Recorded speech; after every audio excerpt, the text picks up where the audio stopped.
O imaginário dos sertões, na mente dos brasileiros, vem sendo construído desde a época do descobrimento. O que hoje compreendemos como sertão é referente a uma boa parte da região Nordeste, que é associada a este estereotipo de lugar parado no tempo.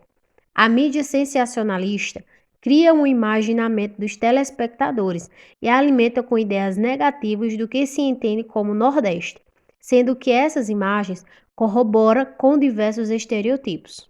Desde o século XV, que a palavra sertão vem sendo atribuída ao norte brasileiro. Seu significado era associado a regiões que se afastavam do litoral e adentrava aquela região deserta, ou mais precisamente, desértica. Emanuel Araújo ele apresenta uma ideia de um vazio oculto, tendo como base textos do século XVII, que apresentam uma solidão que acompanhava os exploradores de mata adentro. Essa ausência de habitantes perpetuava aquelas vastas terras, mas não quer dizer que lá não havia ninguém, mas que não havia colonos, se destacando nos séculos seguintes como extremo oposto das metrópoles. Dessa forma, o que antes era algo distante se transformava em algo desértico e esse imaginário referentes aos sertões seria alimentado com ideias americanizadas, voltadas e separadas, o que era civilizado do que estava além dos limites da coroa. Dessa forma, a cultura barroca, presente na época dividida os habitantes dessas terras por suas culturas, a imagem dos sertões para o resto do mundo estava muito ligada a Gabriel Soares de Souza, que mesmo muito antes de pisar no nosso litoral, divulgava o que ouvia de seus companheiros de viagem. Muito do que se tem registro é uma junção de memórias coletivas, com os poucos relatos de viajantes que iam e vinham do nosso litoral para a Europa. Essa imagem de selvageria e deserto não afeta somente os territórios brasileiros, mas também os habitantes destas terras. Os indígenas que habitavam toda a região da costa do litoral brasileiro foram forçados a se retirarem de suas casas e se dirigirem a regiões mais centrais do país. Aqueles que tentavam registrar esse território muitas vezes não adentravam profundamente e tinham visões rasas do que de fato ocorria com aqueles povos, e suas visões de boas terras eram apenas ligadas ao que era útil à coroa portuguesa. Os relatos de Gabriel Soares, um respeitado senhor de engenho, descreveu a costa brasileira como rica e muito fértil, mas ocupadas por indivíduos selvagens. Ao descrever a Paraíba, Soares deu especial atenção aos índios potiguar, que então assolavam Pernambuco e Itamaracá, resistindo à colonização da região, destacando a presença de indígenas nomeados genericamente de tapuias, visto pelos colonizadores como pessoas mais domesticáveis que os conhecidos anteriormente como potiguares, membro de uma tribo tupi presente na costa, conhecida por ter comportamentos violentos contra estrangeiros e demais povos indígenas.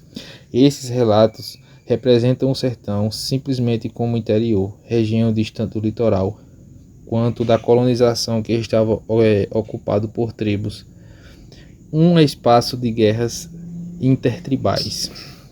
E se o sertão era um espaço de fuga no fim do século XVI, essa fuga era a dos índios desabaratados do litoral. Temos essa imagem presente no nosso conteúdo da disciplina, uma visão completa e característica do meio acadêmico, mas em nosso sistema educacional essa visão se perde em meio a um turbilhão de disciplinas. Além do mais, com que as recentes mudanças do ensino médio, livros didáticos perderam espaço para as novas propostas do governo. Os atuais materiais que tive contato apresentam um conteúdo resumido que se assemelha a tópicos de estudo. Podemos ver essa abordagem como método de fazer uma aula mais centrada na participação dos alunos, onde uma troca de conhecimentos possibilita uma melhor aprendizagem, mas por culpa dessa simplicidade é notória a perda de informações.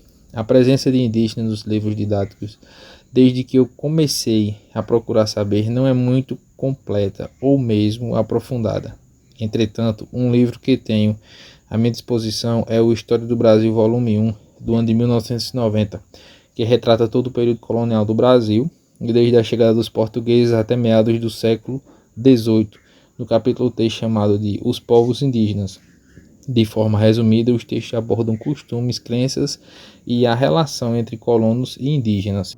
A forma como abordam o tema de forma simplista corrobora com uma análise superficial do que de fato ocorreu com os indígenas, mas pode-se entender pelo fato de ser um livro referente aos anos iniciais do que antes era o ensino médio.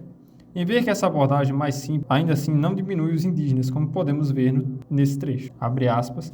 No entanto, a convivência com os brancos foi prejudicial aos indígenas.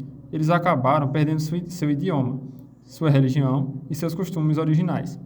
Com o passar do tempo, os tupis desapareceram quase completamente do litoral brasileiro. Santos, 1990, página 44. Mesmo que se trate de um livro relativamente antigo, podemos ver que ainda se tem informações corretas e que podem ser usadas hoje em dia em sala de aula. O próprio termo indígena é uma melhor representação que a palavra índio, que generaliza completamente as diversas culturas presentes no nosso país. Os colonos, por sua vez, são retratados como exploradores, mas não heróis. A escravidão de indígenas e negros é mencionada de forma negativa. Abre aspas. Os vendedores e compradores de africanos consideravam os negros uma raça inferior, que poderia ser subjugada por eles. Fecha aspas. Santos, 1990, página 80. É explicada as camadas da sociedade e como ela era redigida naquela época. Basicamente, todo esse livro é voltado para esse período de instalação das colônias portuguesas no Brasil. De forma quase que imparcial e coesa, a linguagem simples do livro, assim como suas gravuras, remete ao nível de maturidade dos alunos. Outro livro do ano 2009, chamado História Global Brasil e Geral, tem um capítulo voltado para a colonização, sendo ele o 21. Diferente do outro livro, esse não tem um foco apenas numa parte da história. Ele desenvolve em seus capítulos pequenos tópicos referentes à narrativa do capítulo, assim o conteúdo é mais resumido, mas apresenta uma maior variedade de temas históricos e entendiam a brutalidade presente em uma colonização. Trechos claros e diretos transmitem isso. Abre aspas. A escravidão indígena foi se estabelecendo a partir de meados do século XVI, principalmente quando os colonos portugueses passaram a necessitar de mão de obra para a produção açucareira. Coutrin, 2009, página 198. Temas como as guerras justas são mencionados, assim como os bispados e sincretismos também aparecem ao decorrer da narrativa. Os livros didáticos têm procurado abordar a história dos indígenas antes, durante e após o processo de colonização, destacando suas culturas, línguas, tradições e lutas pelas terras e pelos direitos indígenas. No entanto, ainda é comum encontrar estereótipos e representações simplificadas, que podem perpetuar visões preconceituosas e eurocêntricas. Quanto aos colonos, os livros didáticos tendem a enfatizar sua chegada, a colonização das terras, os conflitos com os indígenas e o desenvolvimento econômico e social decorrente desse processo. Muitas vezes os colonos são tratados de forma heróica, ou mesmo de precursores. Mas temos que ter em mente que os indígenas já estavam aqui. Podemos notar que com as mudanças ocorrendo nos anos escolares, fez com que cada vez mais tivéssemos temas diversos e mais focados na história mundial que em nossa própria história. A presença de informações sobre indígenas nos livros escolares tem variado ao longo do tempo, e entre diferentes países. No Brasil, por exemplo, houve avanços significativos nas últimas décadas no que se diz respeito à inclusão e representação dos povos indígenas no material didático. Organizações e especialistas têm trabalhado para melhorar essa situação, promovendo a produção de materiais didáticos mais atualizados e fiéis à realidade dos povos indígenas. A presença e a qualidade dessas informações ainda são áreas que requerem atenção e investimento por parte dos sistemas educacionais. Buscando o livro para esse trabalho, percebi que atualmente os alunos no ensino médio não dispõem de materiais de referência ao estudo de história. E sem disciplina de história, os alunos podem não ter acesso a informações essenciais sobre a história cultural e luta dos povos indígenas, o que pode perpetuar nos estereótipos e preconceitos.